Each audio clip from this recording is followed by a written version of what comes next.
दिल्ली में अवैध रूप से रह रहे 5 बांग्लादेशी गिरफ्तार। प्रेस कॉन्फ्रेंस कर दिल्ली पुलिस ने दी जानकारी। गिरफ्तार बांग्लादेशी नागरिकों के पास से फर्जी वोटर और आधार कार्ड मिले। पुलिस के मुताबिक फर्जी दस्तावेजों के आधार पर बनवाए गए थे पहचान पत्र। दिल्ली पुलिस ने बताया, जंगल के रास्ते भारत में आते बांग्लादेशी घुसपैठिए फिर बॉर्डर से बस ट्रेन के जरिए पहुंचते हैं दिल्ली। पुलिस ने 6 फर्जी आधार और वोटर कार्ड बनाने वालों को किया गिरफ्तार। बांग्लादेशी घुसपैठियों के फर्जी पहचान पत्र बनाते थे आरोपी।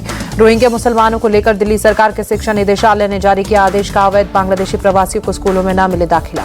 दिल्ली शिक्षा निदेशालय ने कहा, एडमिशन के दौरान सभी दस्तावेज ठीक से जांचें। अगर नागरिकता पर संदेह तो पुलिस अधिकारियों को बताएं। अवैध घुसपैठियों के खिलाफ दिल्ली पुलिस का अभियान। दिल्ली में अवैध बांग्लादेशी प्रवासियों की पहचान करने में जुटे पुलिस।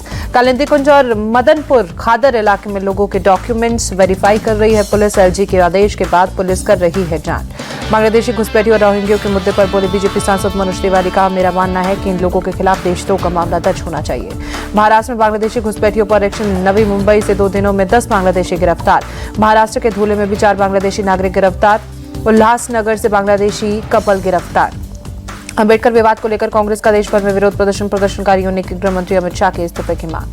बाबा साहेब पर अमित शाह के बयान से लेकर बीएसपी भी सड़क पर उतरी। बीजेपी और अमित शाह के खिलाफ प्रदर्शन। चंडीगढ़ नगर निगम की बैठक में जमकर हंगामा। पार्षदों के बीच हाथापाई।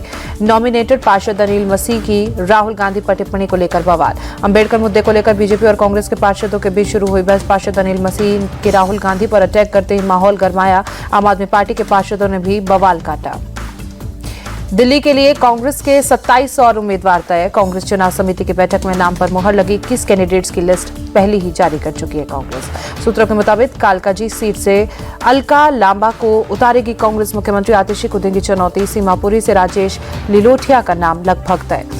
दिल्ली के सब्जी मंडी पहुंचे राहुल गांधी। सब्जी विक्रेताओं और खरीदारों से बातचीत की। बढ़ती महंगाई को लेकर लोगों की राय जानी। सब्जी मंडी के दौरे के बाद राहुल ने ट्विटर पर लिखा, लहसुन कभी 40 था, आज 400 का है। बढ़ती महंगाई ने आम आदमी की रसोई का बजट बिगाड़ा। सरकार कुंभकर्ण की नींद सो रही है। राहुल गांधी के परभणी दौरे पर मुख्यमंत्री देवेंद्र फडणवीस का अटैक। बोले, राजनीतिक फायदे के लिए आए थे राहुल। लोगों के बीच धर्म और जाति का नफरत पैदा करना ही उनका मकसद है। परभणी में युवक की मौत पर फडणवीस बोले, न्यायिक जांच में सब कुछ सामने आ जाएगा। अगर पिटाई की वजह से मौत हुई है तो किसी को नहीं बख्शा जाएगा। मंत्रालयों के बंटवारे के 3 दिन बाद अजीत पवार ने वित्त और आबकारी विभाग का पदभार संभाला। दोनों विभागों के वरिष्ठ अधिकारी के साथ मीटिंग की। दिल्ली में चुनाव से पहले अरविंद केजरीवाल का एक और वादा। बोले, दिल्ली में दिन रात साफ पानी मिलेगा, 24 घंटे बिजली की सप्लाई होगी। बिहार के पटना में बीपीएससी अभ्यर्थियों के विरोध प्रदर्शन में शामिल हुए पप्पू यादव। छात्रों के साथ किनारेबाजी। सांसद पप्पू यादव बोले, विपक्ष के सभी सांसद विधायक भी यहाँ आए, इसमें क्या राजनीति है। लोगों की यही मांग है कि परीक्षाएं फिर से होनी चाहिए। अभिनेता अल्लू अर्जुन से पूछताछ खत्म। हैदराबाद के चिक्कड़पल्ली थाने में करीब 3 घंटे तक पूछताछ। भगदड़ मामले में पुलिस ने भेजा था नोटिस। हैदराबाद पुलिस ने अल्लू अर्जुन से 8 सवाल पूछे। सूत्रों के मुताबिक अभिनेता ने सभी सवालों का जवाब दिया। अल्लू अर्जुन को पूछताछ के बाद संध्या थिएटर में भगदड़ वाली जगह भी ले जाया जा सकता है। कल मिले नोटिस में संकेत। सुपरस्टार अल्लू अर्जुन के घर पर हुई तोड़फोड़ के बाद एक्शन में हैदराबाद पुलिस। अल्लू अर्जुन के घर की बढ़ाई गई सुरक्षा। अल्लू अर्जुन के घर पर हुए हमले के बाद सियासत तेज। बीआरएस ने हमलावरों पर सीएम रेवंत रेड्डी के करीबी होने का आरोप लगाया। बीआरएस के आरोप के बाद कांग्रेस के नेताओं ने बीआरएस नेता टी रामाराव के साथ आरोपी रेड्डी श्रीनिवास का फोटो शेयर किया। फोटो में रेड्डी श्रीनिवास के बीआरएस का गमछा डाल रखा था। बीजेपी नेता शहजाद पुनावाला कहा, कांग्रेस पार्टी की तेलंगाना सरकार आपातकालीन मानसिकता से काम कर रही है। पत्थर फेंकने वाला शख्स सीएम रेवंत रेड्डी के करीब।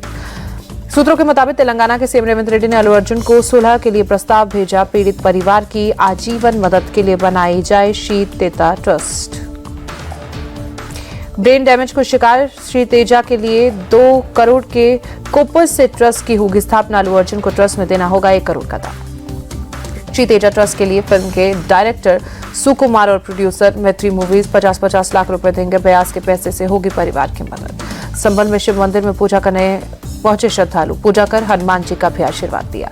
संभल के लाडम सराय में प्राचीन बावरी की खुदाई का दूसरे समुदाय ने विरोध किया। मौके पर पहुंची पुलिस। कड़ी सुरक्षा के बीच खुदाई का काम जारी।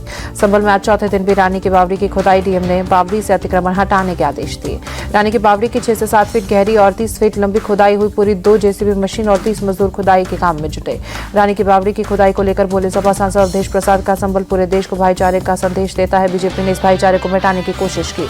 संभल के डीएम राजेंद्र पेंसिया के मुताबिक बावड़ी का मौजूदा एरिया 201 वर्ग मीटर है और ये करीब 125-150 साल पुरानी है।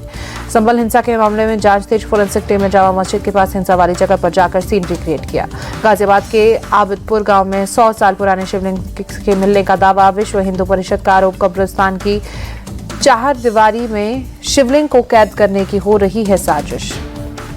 विश्व हिंदू परिषद की मांग, भक्तों के शिवलिंग तक आने के लिए बनाया जाए रास्ता। लोगों ने शिवलिंग का मंत्रोच्चार के साथ जलाभिषेक किया। मंदिर मस्जिद पर आरएसएस प्रमुख मोहन भागवत के बयान पर जगत गुरु राम भद्राचार्य ने जताई नाराजगी। कहा, मोहन भागवत तुष्टीकरण से प्रभावित हो गए हैं, ये उनकी निजी राय है। जगत गुरु राम भद्राचार्य ने मोहन भागवत के बयान को दुर्भाग्यपूर्ण बताया। कहा, हिंदुत्व के आधार पर ही संघ बना है। जहां हमारे मंदिर के अवशेष मिल रहे हैं वहां हम लेंगे, जहां नहीं मिलेंगे वहां नहीं लेंगे। जगत गुरु राम भद्राचार्य ने कहा, मोहन भागवत संघ के सरसंघचालक हैं, हमारे नहीं है। वो संभल में हुई हिंसा और हिंदुओं के खिलाफ जारी अत्याचार के बारे में तो कुछ नहीं कह रहे हैं। अटल बिहारी वाजपेयी की जयंती के अवसर पर अटल युवा महाकुंभ में शामिल हुए सीएम योगी और राजनाथ सिंह लखनऊ के केडी स्टेडियम में आयोजित किया कार्यक्रम। ओडिशा में भुवनेश्वर से मोहन चरण मांझी ने उड़िया लेखक स्नातकर की प्रतिमा का अनावरण किया। केंद्रीय मंत्री धर्मेंद्र प्रधान भी मौजूद रहे। कर्नाटक के गृह मंत्री जी परमेश्वर के एमसीआरआई का दौरा किया। आग लगने की घटना में पीड़ित लोगों से बातचीत की। बजट से पहले प्रधानमंत्री नरेंद्र मोदी ने की नीति आयोग की बैठक, वित्त मंत्री निर्मला सीतारमण भी मौजूद रही। एक देश एक चुनाव को लेकर 8 जनवरी को होगी जेपीसी की पहली बैठक। सूत्रों के हवाले से खबर, जेपीसी में 27 लोकसभा और 12 राज्यसभा सांसद शामिल। शीतकालीन सत्र में एक देश एक चुनाव को लेकर बिल पेश किया जाएगा, जिसे चर्चा के लिए जेपीसी के पास भेजा गया है। दाऊद के भाई इकबाल कास्कर पर मनी लॉन्ड्रिंग केस में ईडी की कार्रवाई। मुंबई में इकबाल कास्कर की प्रॉपर्टी अटैच की। नोपोपिस टावर में कास्कर के कुछ फ्लैट्स अटैच। राहुल गांधी ने बीजेपी सरकार पर ट्वीट कर साधा निशाना लिखा, बढ़ती महंगाई ने बिगाड़ा आम आदमी पार्टी की रसोई का बजट। कुंभकर्ण की नींद सो रही है सरकार। राहुल गांधी पर बोले केंद्रीय मंत्री अर्जुन राम मेघवाल। कहा, राहुल अपने हर बयान में बाबा साहेब के बीच में ले आते हैं। बाबा साहेब का जितना अपमान कांग्रेस ने किया उतना किसी पार्टी ने नहीं किया। महाराष्ट्र में कांग्रेस व्यवस्था पर बोले संजय राउत। कहा, महाराष्ट्र में कानून व्यवस्था दिन प्रतिदिन गंभीर हो रही है। सरकार बनी लेकिन काम नहीं हो पाया। जमीन के बदले नौकरी से जुड़े मनी लॉन्ड्रिंग मामले में दिल्ली के राउज एवेन्यू कोर्ट में सुनवाई टली। अब 17 जनवरी को होगी सुनवाई। ईडी ने लालू यादव के परिवार को बनाया आरोपी। बिहार के सीएम नीतीश कुमार की प्रगति यात्रा के दूसरे चरण की शुरुआत अगले 4 जनवरी से गोपालगंज से होगी। दिल्ली के सीरमपुर में हत्या का आरोपी गिरफ्तार। मुठभेड़ में गोली लगने के बाद पुलिस ने तारिक को पकड़ा। 14 अक्टूबर को राजकिशोर नाम के शख्स की हत्या की थी। लखनऊ बैंक लूटकांड मामले में यूपी पुलिस की बड़ी कामयाबी। पुलिस ने लखनऊ और गाजीपुर में 2 लुटेरों को मार गिराया। पुलिस और लुटेरों के बीच आज पहला एनकाउंटर लखनऊ में हुआ, जहां 25,000 का इनामी बदमाश सोबिन कुमार गोली लगने से घायल हो गया। दिल्ली में ठंड के चलते रैन बसेरे में लोगों ने शरण ली। लोधी रोड स्थित रैन बसेरे में पहुंचे लोग। दिल्ली के कई इलाकों में शीतलहर का जारी। आईएमडी के अनुसार न्यूनतम तापमान 7 डिग्री सेल्सियस तक पहुंचा। दिल्ली के कर्तव्य पथ पर धुंध दिखाई दी, विजिबिलिटी कम हुई। दिल्ली के आनंद विहार में शीतलहर जारी, तापमान में गिरावट, ठंड बढ़ी। यूपी के नोएडा में कोहरे की मार, तापमान में गिरावट आई। यूपी के गाजियाबाद में ठंड से बचने के लिए लोगों ने अलाव का सहारा लिया। शीतलहर के चलते लोग परेशान। यूपी के प्रयागराज में कोहरा छाया, शहर को कई इलाकों में विजिबिलिटी कम हुई, यातायात प्रभावित। यूपी के अयोध्या में छाई धुंध की चादर, तापमान में गिरावट दर्ज। यूपी के आगरा में कोहरे की चादर में लिपटा ताजमहल, तापमान में आई गिरावट के चलते बढ़ी ठंड। यूपी के अलीगढ़ में दिखी कोहरे की हल्की परत, विजिबिलिटी के चलते धीमी हुई गाड़ियों की रफ्तार। महाराष्ट्र के नासिक में कई छाई कोहरे की हल्की परत, तापमान में गिरावट के साथ शीतलहर जारी। शिमला में बर्फ के खेलते नजर आए बच्चे, पहाड़ी इलाकों में ताजा बर्फबारी देख खुश हुए सैलानी। जम्मू कश्मीर में फ्रीजिंग पॉइंट से भी नीचे पहुंचा तापमान। पीट पंजाल इलाके में ठंड के चलते जमे झरने। कश्मीर घाटी में शीतलहर के चलते 6 डिग्री सेल्सियस तक पहुंचा तापमान। ठंड के चलते डल झील की सतह पर जमी बर्फ। हिमाचल प्रदेश में भारी बर्फबारी की वजह से सोलंग नाला और अटल टनल के बीच फंसी करीब 1000 गाड़ियां काफी देर तक ट्रैफिक जाम में फंसे रहे सैलानी। रात भर चले रेस्क्यू ऑपरेशन के बाद निकाली जा सकी गाड़ियां। लाहौल स्पीति और मनाली पुलिस ने सख्त और शीशे की तरह बन गए बर्फ पर मिट्टी डालकर गाड़ियों को निकाला। प्रयागराज में महाकुंभ 2025 की तैयारियां थी। 13 जनवरी से 26 फरवरी 2025 को होगा आयोजन। उज्जैन के श्री महाकालेश्वर मंदिर पहुंचे अभिनेता वरुण धवन। मंदिर में पूजा अर्चना कर आशीर्वाद लिया।